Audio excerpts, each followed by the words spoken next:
কারণ দেশের 92 ভাগ মানুষ মুসলমান, কি বলেন ঠিক না? তাদের আইন হবে ইসলামী, বিচার হবে ইসলাম, শিক্ষা হবে ইসলাম, হাইকোর্ট সুপ্রিম কোর্টের বিচার হবে ইসলাম, সংসদের পাশে হবে ইসলামী আইন। কারণ কি জানেন, ইসলামী রাষ্ট্র ক্ষমতায় গেলে পরে যে কাজটা হবে, কোনো মন্ত্রী এমপি আর চুরি করতে পারবে না, দুর্নীতি করতে পারবে না।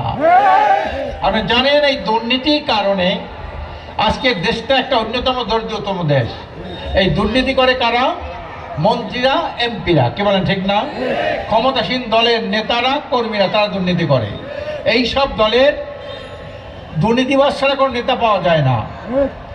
আর চাঁদাবাজ, দখলদারিত্ব, টেন্ডারবাজ ছাড়া কোনো কর্মী পাওয়া যায় না। এটা দেশের রাজনীতি বৈশিষ্ট্য। আমরা এই ধারাটাকে পরিবর্তন করতে চাই।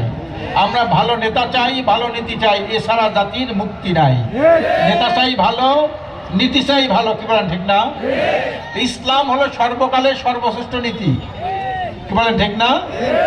আর এই ইসলামী আন্দোলন থেকে শুরু করে আজকে 8টা দল আমরা ঐক্যবদ্ধ হয়েছি ইসলামকে রাষ্ট্রীয় ক্ষমতা প্রতিষ্ঠার জন্যে।